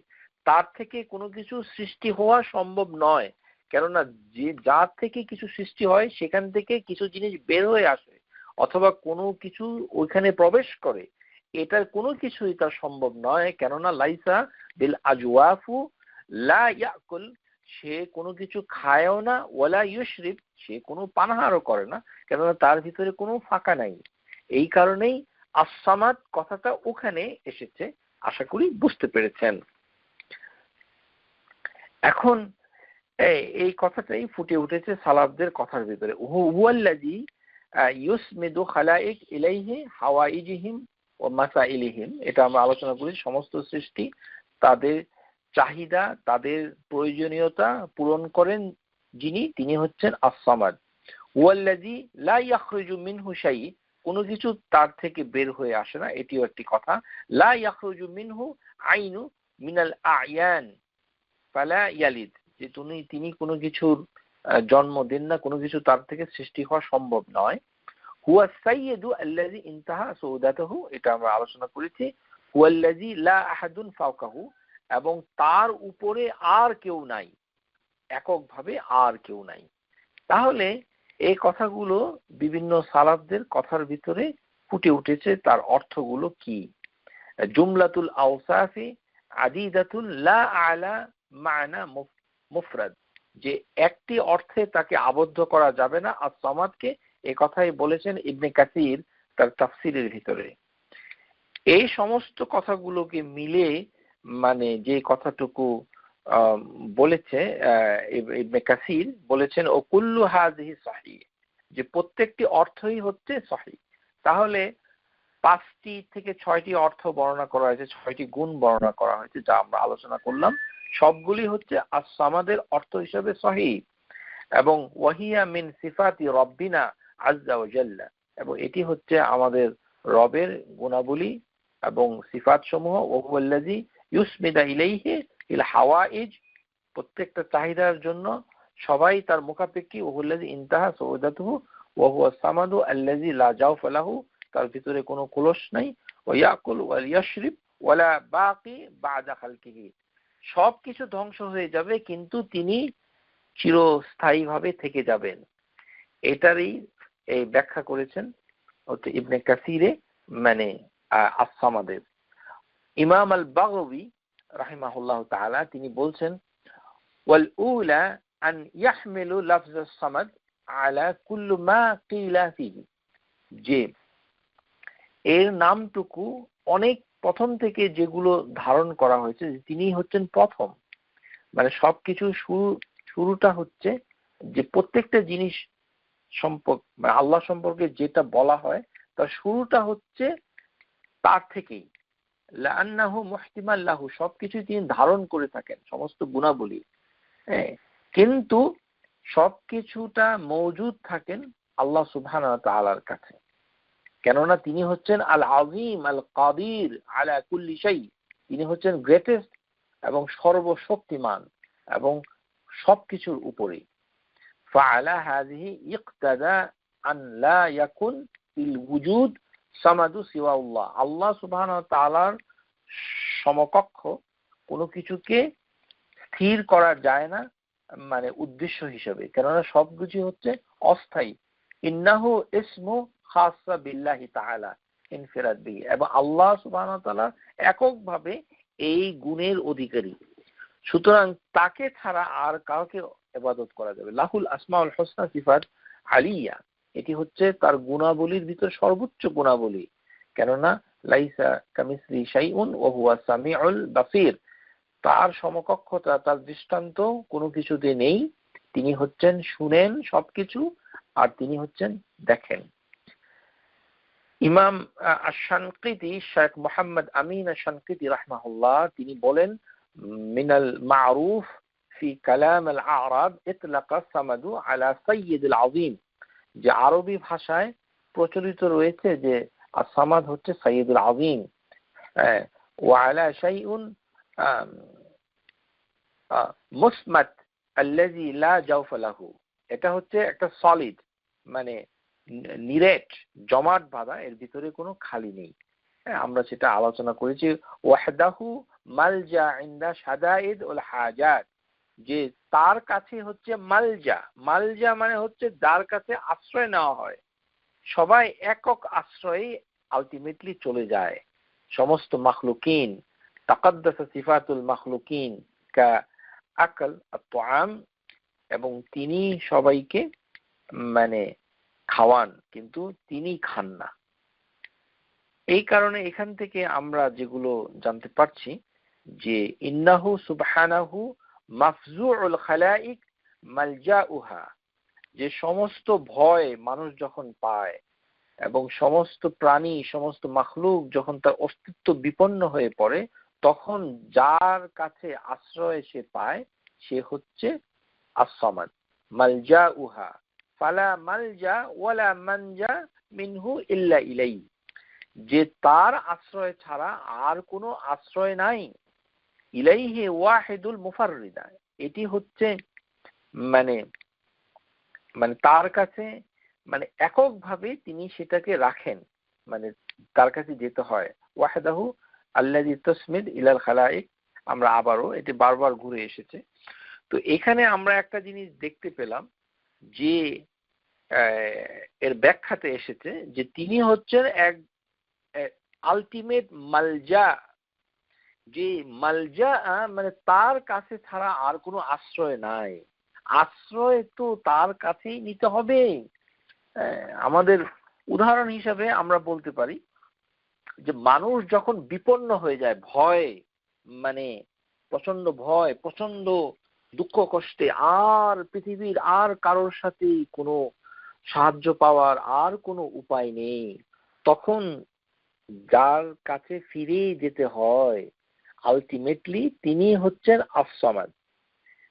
নবীনা মুহাম্মদ সাল্লাল্লাহু আলাইহি সাল্লাম যখন আবু বকর সিদ্দিক তারা দুইজন হেরা গুহায় লুকিয়েছিলেন, তখন একেবারেই শত্রু কাছে এসে পড়লো, আর কোনো ভরসা নেই, এখন তাদের মানে মানে একদম কাছে চলে এসেছে। তখন আশ্রয় পেল কোথায়? ইন্নাল্লাহা মাআনা, যে আল্লাহ সুবহানাহু ওয়া তাআলা কাছেই তারা আশ্রয় পেয়েছিল। সাইয়েদনা নূহ আলাইহিস সালাম, নূহ আলাইহিস সালামের কথাটা চিন্তা করেন, যে তিনি বেঁচে ছিলেন 900 মানে 950 ইয়ার্স, 950 বছর। চিন্তা করুন যে তার সময়ে অন্য মানুষগুলি এত বাঁচত না, তিনি এত বছর বেঁচে ছিলেন, কিন্তু অল্প সংখ্যক লোক তার ঈমান এনেছিল। তার স্ত্রী মানে ঈমান আনে নাই, তার সন্তান ছেলে ঈমান আনে নাই। তিনি যখন নৌকা তৈরি করলেন, মানুষ তাকে হাসি ঠাট্টা করত। এই নূহ যখন মানে দাওয়াত দিতে দিতে কাউকে তিনি মানে তেমন একটা সুবিধা করতে পারলেন না, তিনি পরাজিত হয়ে গেলেন। আশ্রয় পেলেন কোথায়? আল্লাহর কাছে। আল্লাহর কাছে দোয়া করলেন, আন্নী মাগলুবুন ফান্তাসির, হে আল্লাহ আমি পরাজিত হয়েছি, আপনি সাহায্য করুন। তাহলে সমস্ত সাহায্যের আধার হচ্ছেন আল্লাহ। এই কারণেই মালজা মানে আল্লাহ সুবহানাহু ওয়া তাআলা, যেমন আপনি যদি দেখেন ইয়াকুব আলাইহিস সালাম প্রথমে হারালেন কাকে? ইউসুফকে। তিনি কাঁদতে কাঁদতে তার চোখ সাদা হয়ে গেল। ওয়াবয়াদ্দাত আইনাহু মিনাল হুজন ফাহুয়া কাযীম, তিনি এত শোকাগ্রস্ত হলেন যে তার চোখ সাদা হয়ে গেল। তারপরে ইউসুফের ভাই বেনিয়ামিনও হারিয়ে গেল। এখন ইয়াকুব আলাইহিস সালাম দুই পুত্রকেই হারিয়ে ফেললেন, আর তার অন্য পুত্রগুলো মানে কিছুই করতে পারলো না। সব দিক থেকে তিনি এত অসহায় হয়ে গেলেন, আর কোনো আশ্রয় নাই। তার কথায় কোরআনুল কারীমে ফুটে উঠেছে ইউসুফ কত বিপদের ভিতরে পড়েছেন। ক্বালা ইন্নামা আশকু বাসসি ওয়া হুজনি ইলাল্লাহ, আমার দুঃখ আমার কষ্টগুলো অসহনীয় বেদনা আল্লাহর কাছেই করছি।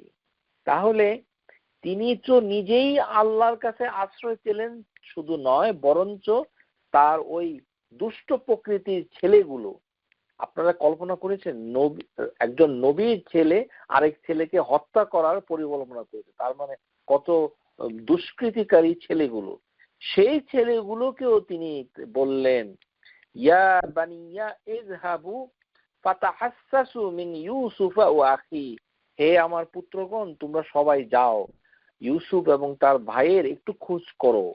ওয়ালা তাইসু মিন রাউহিল্লাহ, যে আল্লাহর রহমত থেকে তোমরা নিরাশ হইও না, কেননা তিনি হচ্ছেন একমাত্র মালজা।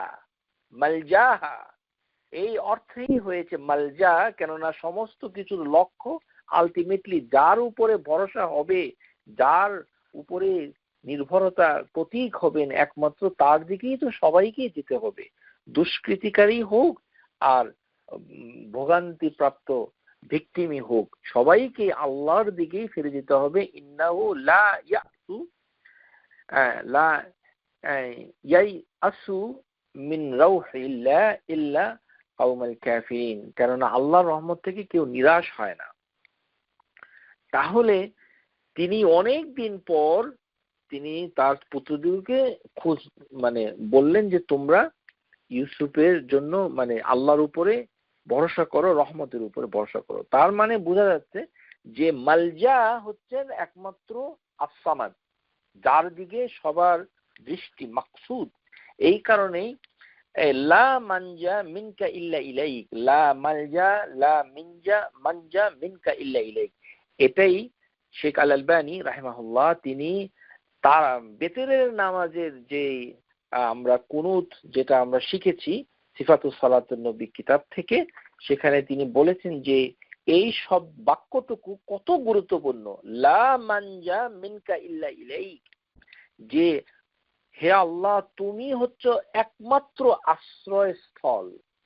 সারা দিনের শেষে ক্লান্ত হয়ে, সবার কাছে অপমানিত হয়ে, পরাজিত হয়ে, নবী রাসূলগণ যেমন পরাজিত হয়ে ঘুরে ফিরে অসহায় হয়ে আল্লাহর কাছে নিজেকে সমর্পিত করেছে, ঠিক সেভাবেই আমরাও এই বেতরের নামাজের কুনুতের ভিতরে লা মানজা মিনকা ইল্লা ইলাইক, অর্থাৎ তুমি ছাড়া আর কোনো আশ্রয় স্থল নাই যেমনটি রয়েছে তোমার কাছে। এটাই হচ্ছে আস-সামাদ এর মূল অর্থ, যে আস-সামাদ আপনাকে সেদিকেই নিয়ে যাচ্ছে। আম্মান ইউজিবুল মুত্তাররা ইযা দাআহু ইয়াকশিফুস সু ওয়া ইয়াজআলু খুলাফাআল আরদ ইলাহুন মা'আল্লাহি কালিলাম মা তাযাক্কারুন, যে যিনি আর্তের ডাকে সাড়া দেন তিনি হচ্ছেন আস-সামাদ। ইত্তরার যার কোনো অভাব হেতু অপারগ হয়ে অস্থির হয়ে পড়ে, যে এত অভাব, এত চাহিদা, এত বিপদ, পৃথিবীর দুনিয়ার সব সহায় থেকে নিরাশ হয়ে একদম। আপনারা যারা শুনছেন তারা একটু রোহিঙ্গা শরণার্থীর একটি মহিলার কথা চিন্তা করুন, যে তার স্বামীকে হত্যা করা হয়েছে, তার ছেলেটা মারা গেছে, তার কিছুই নাই, গহীন জঙ্গল থেকে সাপ বিচ্ছু এর পোকামাকড়ের আক্রমণ থেকে সেই পানি ভেঙ্গে একটি সদ্য বিধবা অসহায় মহিলা, তার কেউ নাই, অথবা একজন পুরুষ মুত্তাররিন, কাকে সে ডাকছে? আম্মান ইয়াজিবুল মুত্তাররি ইযা দাআহু, যে এরকম নিরুপায় নিরাশ হয়ে তাকে তো আল্লাহর কাছে সাহায্য চাইতেই হবে, তার প্রতি তো তার মনোযোগ চলে যাবে, মনোযোগ যে চলে যেতেই হবে। সেই হচ্ছেন আস-সামাদ, যিনি বিপদটা দূর করে দেন।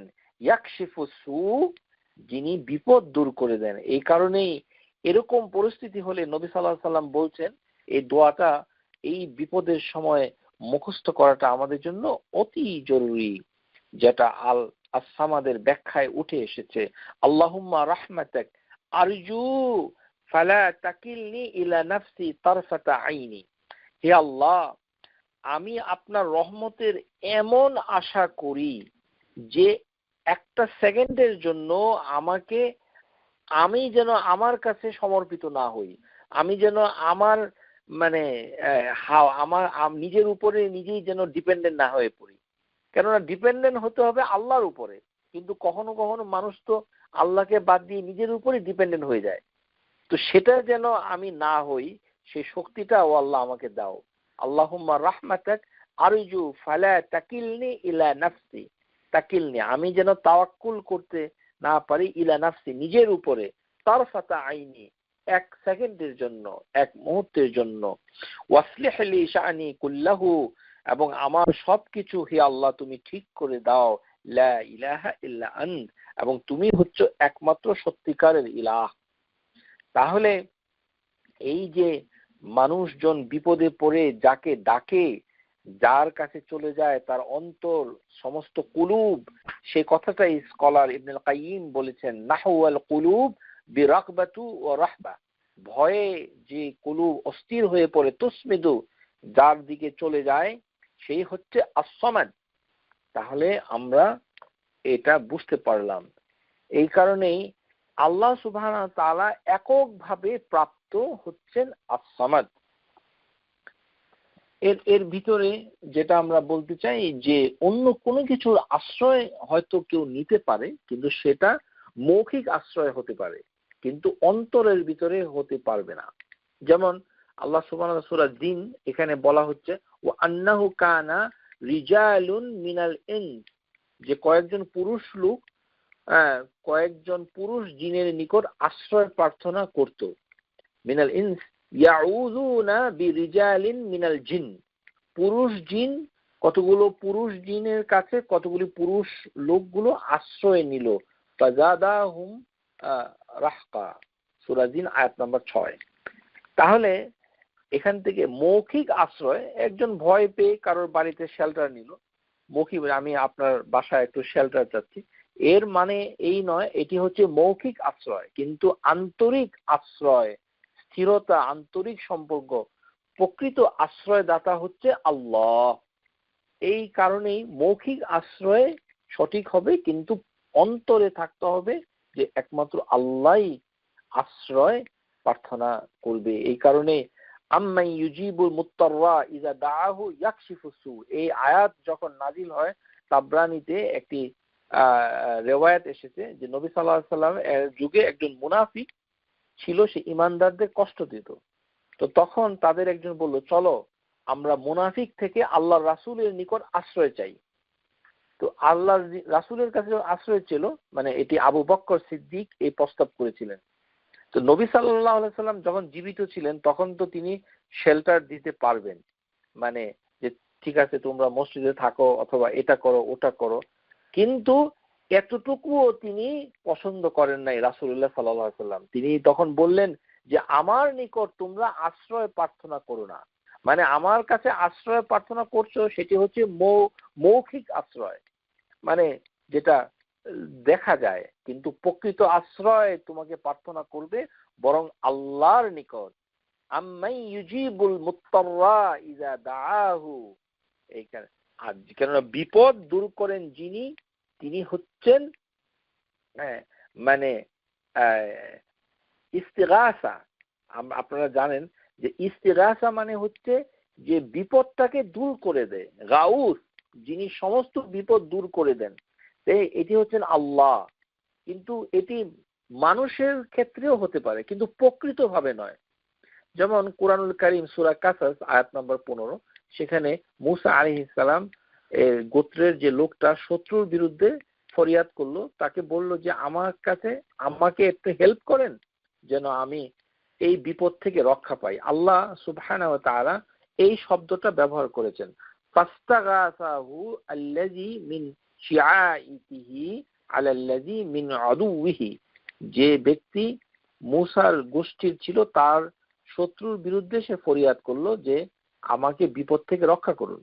এটি হচ্ছে মৌখিক আর্তনাদ, মানে চাওয়া, কিন্তু প্রকৃত সাহায্য, বিপদটা দূর করবেন কে? আল্লাহ সুবহানাহু ওয়া তাআলা। এই কারণেই যে আল্লাহর সাথে কোনো কিছু মানে শরীক করা যাবে না কোনো কিছু চাওয়াতে, কেন তিনি প্রয়োজন মুক্ত। আনা আগনা শুরাকা আনিশ শিরক মিন মান আমিলা আমালান আশরাকা ফিহি মাই গায়রি তারাকতুহু ওয়া শিরকাহু, যে আমি হচ্ছে স্বয়ং সম্পূর্ণ, মানে আমি হচ্ছে আস-সামাদ, আমার কোনো প্রয়োজনীয়তা নেই আমার সাথে কেউ অ্যাসোসিয়েট থাকুক, শরীক থাকুক। যে ব্যক্তি আমার সাথে শরীক করে কোনো কাজ করবে সেজন্য ওই শরীকের জন্যই কাজটা করলো। তাহলে সৃষ্টির ভিতরেও যদিও সামাদ থেকে তার থেকে ব্যবহার হয়ে থাকে যদিও, কিন্তু আস-সামাদ প্রকৃত এবং আসল আস-সামাদ হচ্ছেন আল্লাহু আস-সামাদ। সুতরাং আমরা বুঝতে পারছি যে এর অর্থ বিভিন্ন ভাবে এসেছে, যার কোনো বিনাশ নাই, যিনি বিদ্যমান থাকেন, যে নিজের ইচ্ছায় সবকিছু করেন, ওই অর্থগুলো অবশ্য অনেকে এগ্রি করেনি, কিন্তু আমরা যা আলোচনা করলাম সেটি স্কলারদের ভিতর থেকেই এসেছে। কিন্তু লক্ষ্য সংকল্প আরবি ভাষায় যেভাবে এসেছে সামাদু ওয়া সামাদা ইলাইহি সামদান, ওই লোকটির দিকে যাওয়ার সংকল্প করলো, হ্যাঁ, যে তার উপরে নিজেকে সপর্দ করলো। আসমাদা ইলাইহিল আমর, তার ব্যাপারগুলো তার উপরে মানে সপর্দ করলো, যেই লক্ষ্যে মনস্থ করলো। আল মুসাম্মাদু, কিন্তু আসামাদ বলতে আমরা এতক্ষণ যেটা বুঝলাম যে রুবুবিয়া এবং উলুহিয়া দুটো একত্র হয়েছে কোথায়? সূরা ইখলাসের ভিতর। কেননা আমরা দেখতে পাচ্ছি যে আসামাদ হচ্ছেন এককভাবে তিনি, যে তিনি যার নিজের মানে নিজের কোনো অভাব নাই, কিন্তু অন্য সবার অভাব যিনি পূরণ করেন। সবাই নিজেদের অভাব পূরণের জন্য যার মুখাপেক্ষী হয়, আর অন্যর কোনো কিছুর যার প্রয়োজন নাই, তিনি হচ্ছে আসামাদ। আর তিনি এরকম যদি না হন তাহলে এককভাবে তিনি মাবুদ, ইবাদতের যোগ্য হতে পারেন না। কেননা ইবাদতের একটি বড় ডিমান্ড হচ্ছে চাওয়া, ভয় এবং আশা, এবং তাকে পেলে আপনার যেহেতু প্রয়োজনীয়তাটা মানে মিটে যায়, সেই জন্য তাকে আপনি ভালোবাসবেন, এবং সেই ভালোবাসাটা হবে প্রচন্ড ভালোবাসা, যে উনি আপনাকে সব দিচ্ছেন। আল্লাহু আসসামাদ, তিনি আপনার সমস্ত প্রয়োজন, শুধু আমার নয় বরঞ্চ আমার মতো সমস্ত মাখলুকাত, সমস্ত কিছুর প্রয়োজনটাকে তিনি পূরণ করে দিচ্ছেন, যদিও আমরা তার অবাধ্যতা করছি দিনে এবং রাতে। এই কারণেই সমস্ত কিছুতে আমরা, যেমন আমাদের ফাইজি ভাই তার কিতাবের ভিতরে একটি আয়াত এনে দিয়েছেন, ইয়াস আলুহু মান ফিস সামাওয়াতি ওয়াল আরদ, যে সমস্ত হেভেন এবং পৃথিবীতে যা আছে সবই তার কাছে চায়, তিনি মানে সবাইকে দেন, তিনি সকলের আশা পূরণ করেন, প্রয়োজনটাকে পূরণ করেন। তিনি একমাত্র সাইয়েদ, প্রভু, যিনি কারো পরোয়া করেন না, যার সৃষ্টি থাকবে সমস্ত কিছু ধ্বংসের পরে, যে তিনি কারোর মুখাপেক্ষী নন। এই কারণেই ভয় এবং আশা এবং ভালোবাসায় পরিপূর্ণতা যেটা হচ্ছে সেটি হচ্ছে ইবাদত। তাহলে সেই ইবাদতই করা হচ্ছে কাকে? আস-সামাদ। এই কারণে যে প্রয়োজন করার ক্ষমতা এবং সামর্থ্য রাখে না, সেই ব্যক্তি অথবা বস্তুকে কোনো ব্যক্তি ইবাদত করতে পারে না। তাহলে আমরা দেখতে পাচ্ছি যে সূরা ইখলাসের ভিতরে উলুহিয়া, তাওহীদ উলুহিয়া এবং তাওহীদ রুবুবিয়া একাকার হয়েছে, একত্র হয়েছে।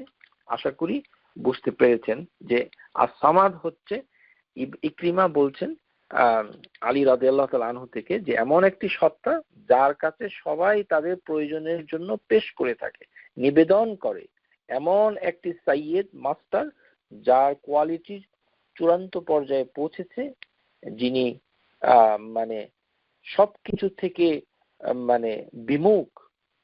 সৃষ্টির কোনো কিছু যদি তার দিকে সামাদ হয়েও যায় আপাত দৃষ্টিতে, যেমন শক্তিশালী কোনো বোল্ডার, যেমন একটি যুদ্ধক্ষেত্রে আরবি ভাষায় কোনো ব্যক্তি বিশাল কোনো জিনিস, যেমন কোনো ধরনের বিপদ আসলে কোনো পাথর, সলিড কিছুতে, এগুলোকেও সামাদ শাব্দিকভাবে বলা হয়, কিন্তু সেটি হচ্ছে অর্থের দিক থেকে সামাদ হলেও প্রকৃত আসল সামাদ হচ্ছেন আল্লাহ, যার নেতৃত্ব, যার বরত্ব, যার মহিমা নিরঙ্কুশ, কোনো কিছু আপেক্ষিক নয়, সমস্ত বিবেচনার ঊর্ধ্বে যিনি, তিনি যার গুণ সব দিক থেকে পরিপূর্ণ, যার অস্তিত্বের স্থায়িত্ব প্রয়োজন কোনো কিছুর জন্য কারোই তিনি শরণাপন্ন হন না, তিনি হচ্ছেন আস-সামাদ।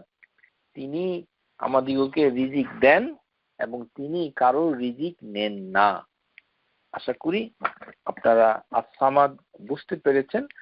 আপনাদেরকে আগামী ক্লাসে আমরা আল আহাদ, এটিও আরেকটি মানে ইসমুল্লাহিল আযমের অন্তর্ভুক্ত, আমরা এই ক্ষেত্রে আপনাদের কাছে নিবেদন করলাম যে আস-সামাদ বলতে কত ব্যাপকভাবে অর্থ বোঝায়।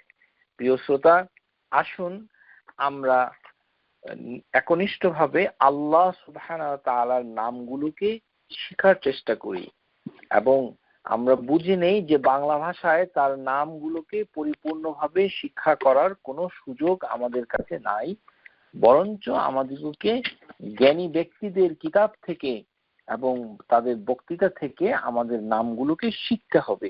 কেননা আল্লাহ সুবহানাহু ওয়া তাআলা যে নামে নিজেকে পরিচয় দিয়েছেন এবং সেই নামেই যদি আমরা তাকে যদি না চিনতে পারি, তাহলে আল্লাহকে এমন একটা নামে ডাকলাম, এমন একটা অর্থ অন্তরে ধারণ করলাম যেটা আল্লাহ সুবহানাহু ওয়া তাআলা পুরোপুরি বলেন নাই।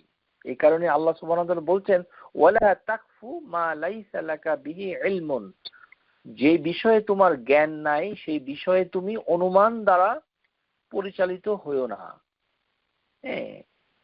এটি হচ্ছে জানতে হবে প্রথমে, ওয়া আন তাকুলু আলাল্লাহি মা লা তা'লামুন, যে আল্লাহ সম্পর্কে কোনো কিছু বলাকে আল্লাহ নিজেই নিষেধ করেছেন যে সম্পর্কে তোমাদের কোনো জ্ঞান নাই। আসুন আমরা আল্লাহর নামগুলোকে একে একে শিখে নেই। ওয়া আখিরু দাওয়ানা আনিল হামদুলিল্লাহি রাব্বিল আলামিন। সুবহানাকা আল্লাহুম্মা ওয়া বিহামদিক আশহাদু আল লা ইলাহা ইল্লা আনতা আস্তাগফিরুকা ওয়া আতুবু ইলাইক। আসসালামু আলাইকুম ওয়া রাহমাতুল্লাহি ওয়া বারাকাতুহু। Subscribe to our YouTube channel, Know Tawhid First, and press the bell icon to get new video notifications.